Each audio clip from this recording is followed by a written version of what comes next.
오늘 우리에게 주시는 하나님의 말씀은 사도행전 3장 1절로 10절의 말씀입니다. 사도행전 3장 1절로 10절의 말씀, 제가 가진 성경으로 신약 190쪽에 있습니다. 신약 190쪽에 있는 사도행전 3장 1절로 10절의 말씀을 함께 교독하도록 하겠습니다. 함께 교독하실 때 살아계신 하나님의 음성 듣기를 원합니다. 제9시 기도 시간에 베드로와 요한이 성전에 올라갈새 나면서 못 걷게 된 이를 사람들이 메고 오니 이는 성전에 들어가는 사람들에게 구걸하기 위하여 날마다 미문이라는 성전문에 두는 자라.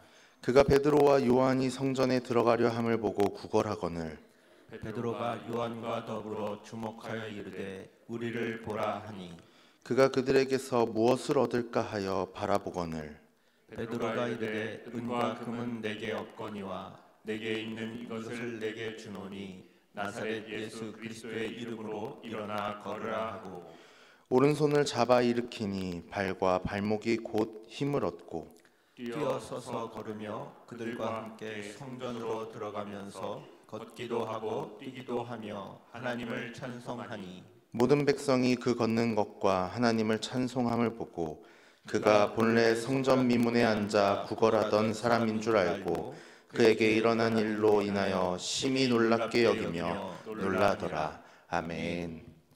오늘도 주님의 전에 나온 우리 성도님들을 주님의 이름으로, 주님의 사랑으로 사랑하며 축복하며 나아갑니다. 우리 가운데는 참 많은 기도 제목들이 있는 것 같습니다. 마음의 소원도 참 많은 것 같습니다. 그리고 우리는 그 소원들이 이루어지길 바라면서 나아가지만 때로는 그것을 우리가 어떤 것을 구하고 있고 어떤 것을 진정으로 원하고 있는지 살펴봐야 하기도 합니다. 그러기 위해서 오늘 본문 속에서 우리가 얻어야 하는 것은 무엇이며 우리가 구해야 하는 것은 무엇인지 함께 살펴보고자 합니다. 오늘 말씀에 등장하는 인물을 보게 되면 베드로와 요한이 등장하게 됩니다. 이들에 대해서 이야기하자면 예수님의 애제자들, 예수님과 동행하며 예수님의 기사와 이적들을 참 많이 보고 다녔던, 보고 살았기에 그래도 신앙을 가지고 참 복된 모습으로 살아가는 사람들로 우리가 인식할 수 있을 것입니다. 그런데 이 당연한 것들이 사실 사도들에게조차도 당연한 일이 아니었음을 우리는 또 한편으로 알 수 있습니다. 베드로를 보게 되면 베드로는 예수님을 부인하고 떠났던 사람이기도 합니다. 그렇기 때문에 그가 오늘 본문에서는 당당하게 예수님의 이름으로 일어나 걸으라고 이야기하지만 어떻게 보면 예수님을 호위하는 대장군 마냥, 그리고 하나님 나라의 백성의 당당한 모습을 보여주지만 그의 모습은 전혀 그렇지 않았습니다. 베드로는 예수님의 사역이 어떤 것인지 알지 못하고 그것을 막으려 하기도 했으며 스스로가 높은 자리에 올라가기 위해서 힘쓰기도 했고 또한 예수님을 부인하고 도망갔으며 예수님을 믿지 않는다라고 입으로 이야기하고 자신을 부르신 그 소명으로부터 도망갔었던 사람, 그리고 그것을 망각하고 살았던 사람이 바로 베드로였습니다. 이렇게만 보면은 참 부족한 것이 많고 참 하나님의 쓰임을 못 받을 법한 이 베드로, 그가 그럼에도 불구하고 오늘 말씀에서 쓰임을 받을 수 있었던 이유는 무엇일까 살펴보면 좋겠습니다. 아니 그 전에 우리의 모습이 바로 이 베드로의 모습은 아니었을까 다시 한번 생각해 봤으면 좋겠습니다. 예수님을 믿는다고 우리는 이야기합니다. 예수님을 따른다라고 우리는 이야기합니다. 그런데 막상 나의 앞에 있는 문제들과 상황들을 보게 되면 이 모든 것들을 버리고 현실을 쫓아가는 것이 우리의 삶과 우리의 인생은 아닐까 생각되어지고 합니다. 베드로가 부인할 수밖에 없었고 도망할 수밖에 없었고 소명을 망각하고 살 수밖에 없었던 이유는 자신에게 주어진 현실을 살아내기 위한 방법은 아니었을까? 어떻게 보면 베드로의 편에서 한번 생각해 보게 됩니다. 왜냐하면 그것이 우리의 모습 같아 보이기 때문입니다. 살아야만 했고 벌어야만 됐고 그리고 필요를 채워야만 했던 지극히 현실적인 삶이 그의 삶은 아니었을까 생각되기 때문입니다. 하지만 오늘 본문에서 그가 보여주는 모습은 너무나 다른 모습을 보여줍니다. 무슨 변화에 의해서인지 오늘 본문에서처럼 당당한 모습을 보여주고 있습니다. 그가 변하고 싶어서 변했던 모습도 아니고 그가 무언가를 한 것도 아니었습니다. 베드로와 요한이 당당할 수밖에 없었던 것은 오늘 성경에는 등장하지 않지만 사도행전 1장부터 이어져 내려오는 내용, 예수님이 부활하시고 그리고 승천하신 것을 목격하며 또한 더 나아가 성령 강림의 사건을 체험하였기에 그들은 이렇게밖에 살 수 없었던 사람들이었음을 성경은 기록하고 있습니다. 그런데 더 멋있는 것은 이들이 그러한 변화를 얻고 나서의 모습입니다. 사도행전 5장 29절 말씀입니다. 화면에 베드로와 사도들이 대답하여 이르되 사람보다 하나님께 순종하는 것이 마땅하다라고 이야기하며 오직 삶 가운데 순종함을 이야기하고, 또한 사도행전 6장 4절 가운데는 우리는 오로지 기도하는 일과 말씀 사역에 힘쓰리라 라고 고백하면서 그의 삶은 오직 순종함과 소명에 대한 충실함으로 살아가겠다라고 변화된 모습을 볼 수 있습니다. 예수님을 부인할 때 자신도 죽을 것 같았을 것입니다. 그렇다고 해서 이 상황이 내가 살 수 있을 것 같은 상황조차 아니었습니다. 계속되는 탄압 가운데서도 분명하고, 그럼에도 불구하고 예수님을 정확하게 선포하고 또한 순종함과 소명으로 살아가겠다라는 그의 다짐 속에는 온전히 삶의 부활과 성령 충만함이 있었기 때문에 과거에 약했던 모습, 나 혼자만 생각했던 모습들은 사라지고 놀라운 모습으로 변하게 된 것입니다. 그렇다면 우리의 모습은 어떠한지 되돌아보아야 합니다. 우리가 구하고 있는 것은 어떤 것을 구하고 있는지, 내가 구하는 것이 정말 하늘의 것인지 아니면 나를 위한 것인가, 우리는 이 갈림길에서 대답하지 못하고 있는지도 모르겠습니다. 하나님의 것을 위하는 것 같으나 동시에 나를 위하는 것 같기도 하고, 나를 위하는 것 같기도 하나 동시에 하나님의 나라를 위하는 것 같기도 하기 때문일지 모르겠습니다.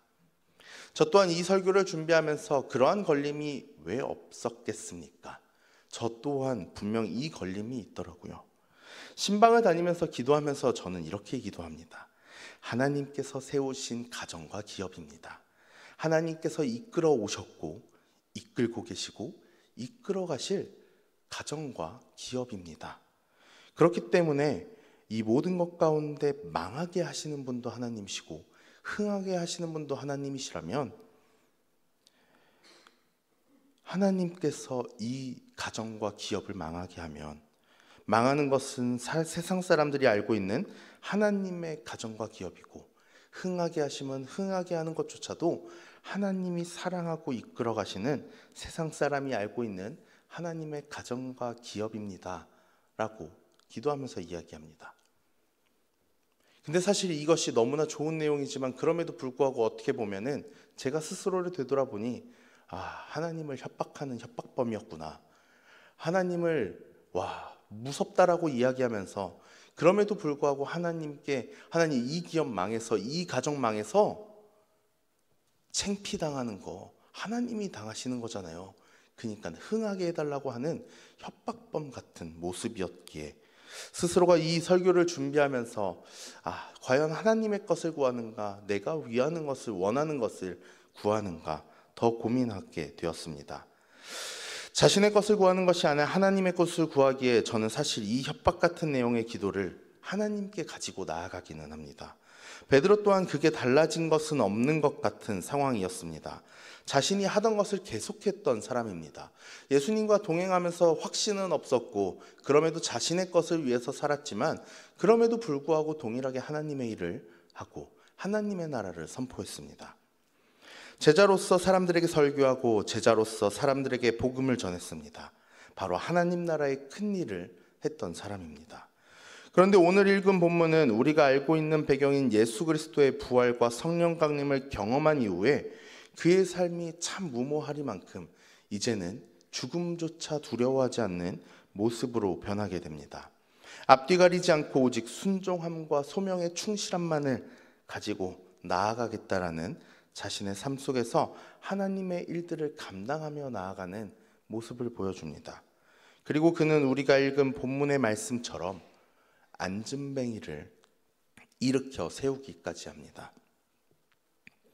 그렇기 때문에 우리의 모습을 돌아보게 합니다. 숨어서 살면서 눈치 보면서 있었던 인생, 진정한 제자도보다는 나에게 조금 더 유리한 방향을 선택했던 나의 인생, 그 베드로의 모습이 나의 모습이었기 때문에 변화되어 마치 죽으면 죽으리라 신앙을 가지고 있었던 그 베드로처럼 내가 당당함을 가지고 살아가고 싶습니다 라고 하나님께 고백할 수밖에 없게 만드는 말씀이 오늘의 말씀이기도 합니다.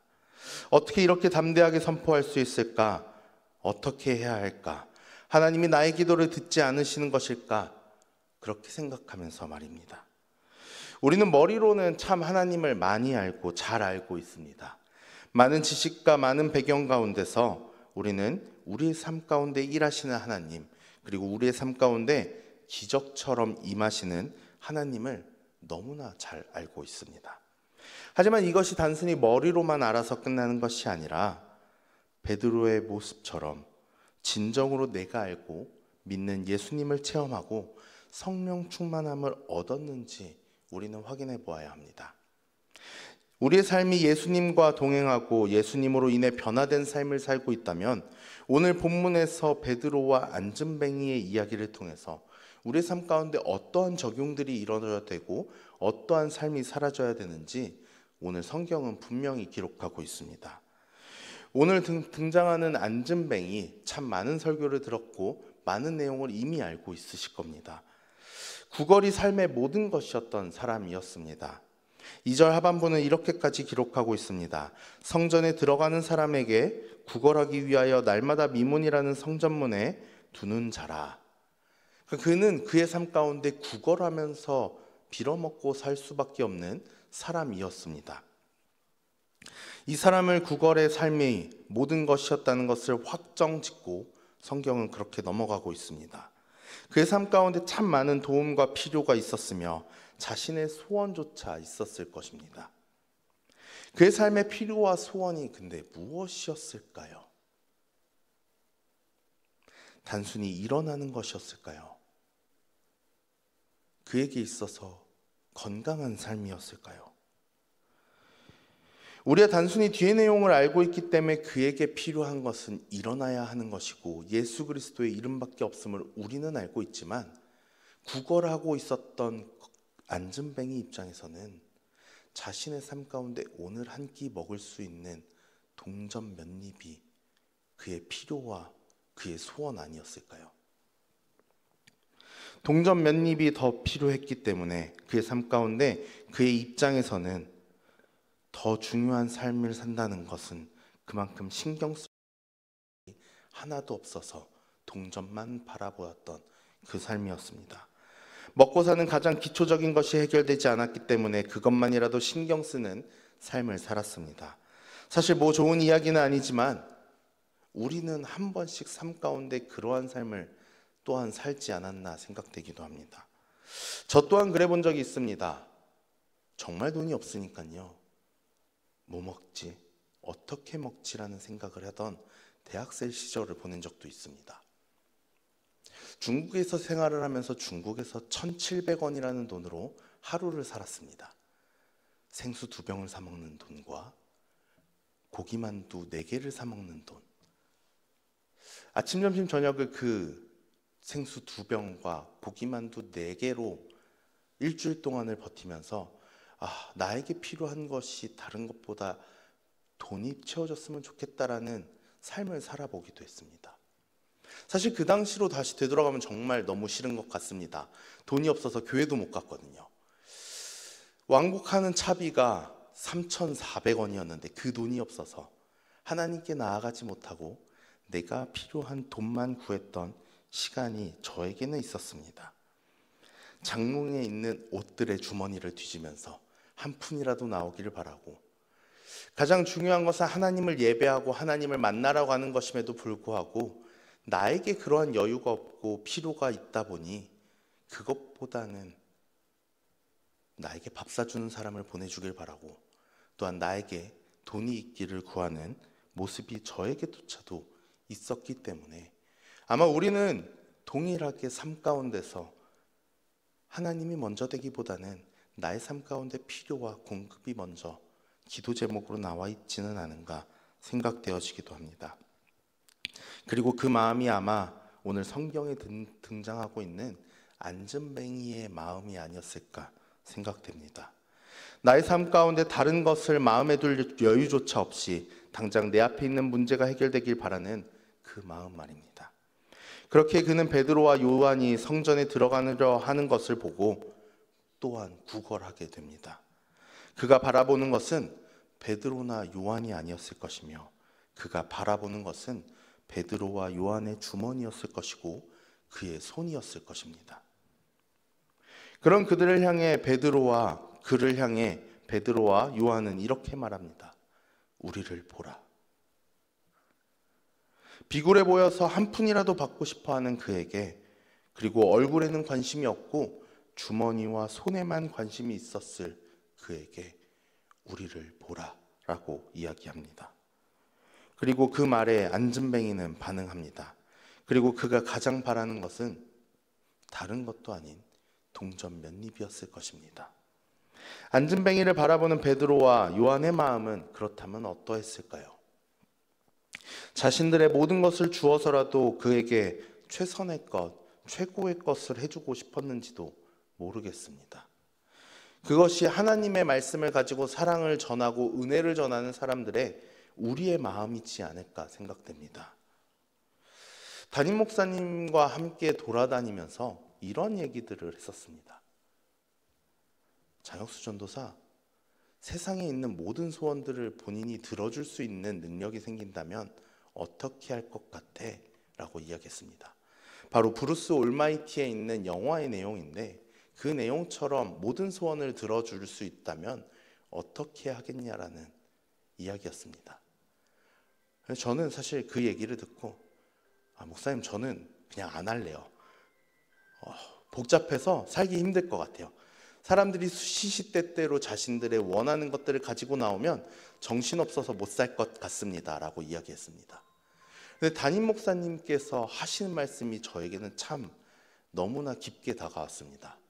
무엇이냐면 나에게는 그러한 일이 있다면 우리 성도들 돈 잘 채워지고 행복한 삶 살 수 있도록 모든 필요가 채워지고 내가 명해서 모든 이 아픔에서 벗어났으면 좋겠어 라고 이야기하시더라고요. 그 모습을 보면서 오늘 설교를 준비하면서 그 모습이 떠올랐습니다. 우리의 삶 가운데 정말 많은 것을 주고 싶었던, 그리고 안진뱅이를 보면서 내 모든 것을 주고 싶었었던 마음밖에 없었을 베드로와 요한처럼 말이죠. 그들이 모든 것들을 들어줄 수 있다면 아마 모든 것을 해주고 싶었고 돈도 채워주고 고치고 싶었고 모든 것을 다 하고 싶었을 것입니다. 그런데도 불구하고 그들은 이야기합니다. 나에게는 은과 금이 없다. 그 말을 들은 안진뱅이는 허탕이네. 다른 사람들이나 볼까? 라고 했을지도 모르겠습니다. 다 해주고 싶은데 하지 못하는 그 마음 가운데서 그들은 온전히 그럼에도 불구하고 내가 너에게 줄 수 있는 것은 예수 그리스도밖에 없다. 그 마음을 전합니다. 한편으로는 다른 것보다 예수 그리스도 한 분밖에 삶의 진정한 의미가 없습니다라고 선포하는 것이었을지도 모르겠습니다. 두 가지의 마음이 다 있었을 것 같습니다. 내가 정말 다 해주고 싶은데 이것밖에 줄 수 없어. 근데 이게 인생의 모든 것이야 라는 이 두 가지 마음이 공존하며 이야기하며 다시 한번 일어나라고 이야기했던 베드로와 요한의 마음을 보게 됩니다. 아마 오늘도 우리는 전도를 나가면서 동일한 마음으로 나아가지 않을까 싶습니다. 세상 사람들의 모든 소원을 들어주면서 그들이 교회에 나왔으면 참 좋겠다라는 마음이 우리 가운데는 분명히 있을 것입니다. 그 사람들이 일하고 있어서 한 끼 식사를 벌기 위해 살아가는 인생 가운데 내가 그거 사줄 테니까 와 라고 하는 그러한 필요와 수요를 채워주며 우리는 온전히 그들을 끌어오고 싶은 마음이 있지 않을까 생각됩니다. 그리고 오늘 우리는 나가서 안녕하세요, 가자제일교회입니다, 예수님이 당신을 사랑하세요, 예수님이 당신을 기다리세요 라고 또한 전하겠죠. 그렇게 나가면서 우리는 마음 한편으로 또한 생각될 것입니다. 너무나 공허한 외침처럼 느껴지는 것 말이죠. 근데 오늘 성경은 단순히 그에게 일어나 걸으라 라고 명하고 전하는 것으로 끝나지 않았던 모습을 보게 됩니다. 정말 놀라운 모습인데요, 7절은 이렇게 기록하고 있습니다. 오른손을 잡아 일으키니 발과 발목이 곧 힘을 얻고, 그가 걸어 일어나서 일어날 수 있도록 오른손을 잡아 일으켰다라고 기록합니다. 단순히 전하는 것으로 끝나지 않고 선포하는 것으로 끝나지 않고 그가 일어날 수 있도록 했다는 것, 그에게 실질적인 도움까지 주면서 한 걸음 나아갈 수 있도록, 그의 모든 것들이 회복되고 모든 것들이 나아지는 것이 아니라 그가 한 걸음 걸어갈 수 있도록 도와주는 도움을 주었음을 성경은 기록하고 있습니다. 그리고 그때 비로소 그가 발과 발목에 힘이 없고 뛰어서서 걸으며 성전에서 걷기도 뛰기도 하며 하나님께 찬송하였고, 또한 그 모습으로 인해서 본 모든 사람들이 심히 놀랍게 여겼다라고 기록하고 있습니다. 오늘도 우리는 전도하며 나아갑니다. 분명 오늘도 기도하며 한 사람 한 사람에게 전할 것입니다. 하나님의 말씀을, 하나님의 사랑을, 하나님의 은혜를 전할 것입니다. 근데 오늘 성경은 그것으로 끝나는 것이 아니라 그들의 필요를 살펴보고 또한 그들을 돕기 위하는 마음, 그러한 마음들이 있어야 그들에게 힘이 생기고 또한 그들로 인해서 하나님이 영광 받을 수 있음을 보여주고 있습니다. 말씀을 정리했으면 좋겠습니다. 우리의 삶이 무엇을 얻기 위한 삶인지, 또한 우리의 삶이 무엇을 바라보며 살아가는 인생인지 되돌아보았으면 좋겠습니다. 내 삶에 필요한 단 몇 입 동전을 바라보며 살아가고 있는 나의 인생은 아닌지, 나의 삶이 급급하여 그것만 바라보며 살아가는 인생은 아닌지 말입니다. 그렇다면 나의 삶에 예수님으로 충만하고 성령이 충만하기를 바라므로 우리는 나의 삶이 변화된 베드로처럼 당당하게 나를 보라고, 당당하게 예수님의 이름을 전하고, 또한 당당하게 일으켜 세울 수 있는 하나님의 복된 통로가 우리는 되어야 할 것입니다. 우리를 보라고 예수 그리스도의 이름을 가지고 또한 오른손을 잡아 일으켰던 그처럼 우리의 삶 가운데 성령 충만함과 예수님이 충만하여 온전히 하나님과 동행할 수 있는, 그리하여 우리가 얻을 것이 예수 그리스도밖에 없음을 기억하며 오늘 하루를 나아가는 저와 성도님들이 되기를 주님의 이름으로 소원합니다. 네. 함께 찬양하면서 나아갔으면 좋겠습니다. 시선이라는 찬양입니다. 우리의 눈이 어디를 향해야 하는지, 우리의 눈이 주머니와 손에 향해 있지 않는지, 그리고 우리가 바라보는 것이 그저 내가 높은 자리에 있는 것은 아닌지 되돌아보며 함께 찬양하며 나아갔으면 좋겠습니다.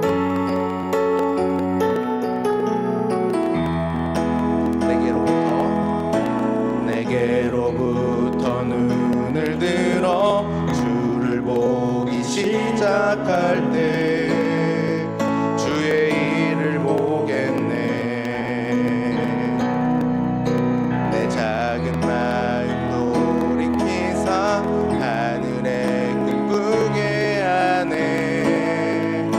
주님을 볼 때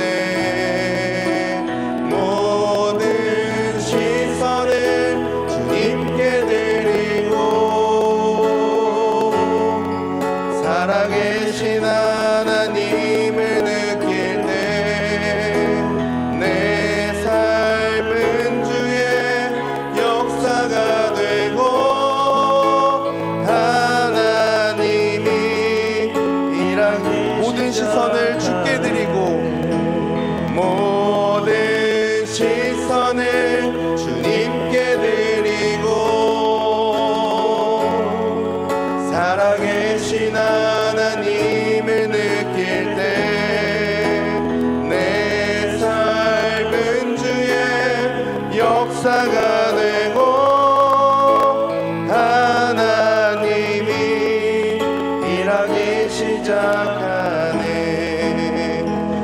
함께 기도하며 나아갔으면 좋겠습니다. 하나님, 내가 이제는 성령 충만, 예수 충만한 삶을 살기로 하나님 앞에 결단하며 이 시간 나아갈 때에 하나님, 내가 고백한 것처럼 정말 살아계신 하나님을 느끼고 나의 삶 가운데 주님의 역사가 되고 주님의 일이 함께하여 베드로가 그랬던 것처럼 나를 바라보라고, 또한 예수 그리스도의 이름으로 명하며 오른손으로 잡아 일으켜 세울 수 있는 우리가 되어서 정말 예수님이 원하는 예수님의 제자의 삶을, 하나님 나라 백성의 삶을 살게 해달라고 함께 기도하며 나아가도록 하겠습니다. 기도하겠습니다. 아버지 하나님, 그렇습니다. 온전히 주님 앞에 나아갑니다. 아버지 하나님, 베드로가 변화되어 예수 충만하고 성령 충만하였을 때 비로소 정말 하나님 앞에 충성되는 삶을 살았고, 또한 하나님의 부르심에 합당한 삶을 살았던 것처럼 아버지 하나님, 우리가 오늘 나아갈 때 성령 충만, 예수 충만한 삶으로 살아갈 수 있도록 주님 붙잡아 주시옵소서. 아버지 하나님 앞에 모든 것들을 버리고 나아가는 시간들이 될 수 있도록 주님 붙잡아 주셔서 우리가 단순히 주머니와 손을 바라보는 자가 아니라 정말 예수님의 얼굴을 바라보며 나아갈 수 있는 자가 되게 도와주시고, 예수 그리스도의 이름으로 선포하며 예수 그리스도의 이름으로 사랑과 은혜를 전파하는 주님의 백성이 될 수 있도록 주님 붙잡아 주시옵소서. 아버지 하나님 안에서 단순히 선포함으로 끝나는 것이 아니라 오른손으로 일으키며 나아갈 수 있는 주님의 백성 될 수 있도록 주시옵소서.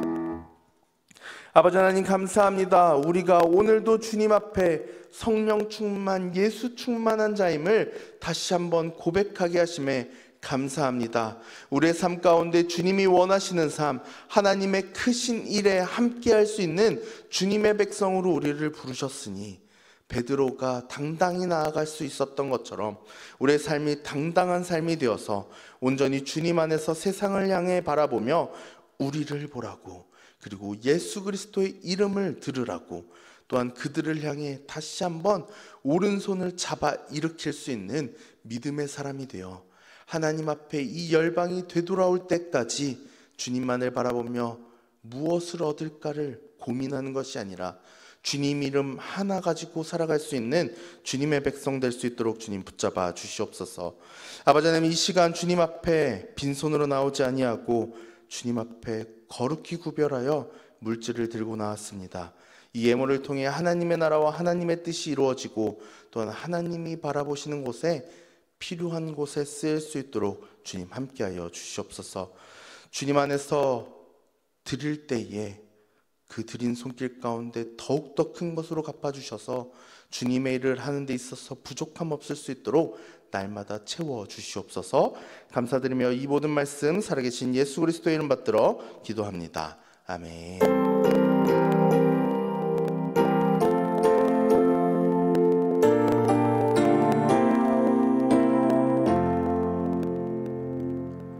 교회 생활 안내입니다. 금요 성령 집회 기도의 자리가 매주 금요일 오후 8시 30분에 있습니다. 교사의 기도 자리는 이번 주 금요일인 9일에 있습니다. 단순히 내가 교사가 아니기 때문에 참석 안 하시는 것이 아니라 다음 세대를 바라보는 모두가 교사임을 기억하며 함께 기도의 자리에 함께 해주시면 감사하겠습니다. 인천노예 어린이대회가 10날 토요일 오전 9시에 그리고 교회 출발 8시 20분에 있습니다. 아이들이 즐거운 마음으로 예수님을 찬양하고 말씀을 암송한 것들을 잘 하고 올 수 있도록 함께 기도해 주시고 격려해 주시면 감사하겠습니다. 온세대 예배 예고입니다. 돌아오는 주일 11일에 오전 11시입니다. 11시 반에 오시면 너무나 많은 순서를 잃어버리게 되십니다. 그러니까 꼭 기억하셔서 1시까지 오시고, 차량은 기존에 있었던 차량보다 30분씩 땡겨지는 시간으로 알고 오시면 좋을 것 같습니다. 또한 결혼 소식이 있습니다. 소망목장 18구역 한상훈 장로님과 김은 권사님의 따님인 한세진 양의 결혼식과 4시 30분에 있습니다. 교회 출발은 오후 3시 45분에 출발하니 잘 기억하셨다가 많은 참석 부탁드립니다. 자세한 사항은 소망목장 목자장 신기한 목사님께 문의해 주시면 감사하겠습니다. 그럼 주님께서 가르쳐 주신 기도로 예배를 마치겠습니다. 하늘에 계신 우리 아버지, 아버지의 이름을 거룩하게 하시며 아버지의 나라가 오게 하시며 아버지의 뜻이 하늘에서와 같이 땅에서도 이루어지게 하소서. 오늘 우리에게 일용할 양식을 주시고 우리가 우리에게 잘못한 사람을 용서하여 준 것 같이 우리 죄를 용서하여 주시고 우리를 시험에 빠지지 않게 하시고 악에서 구하소서. 나라와 권능과 영광이 영원히 아버지의 것입니다. 아멘.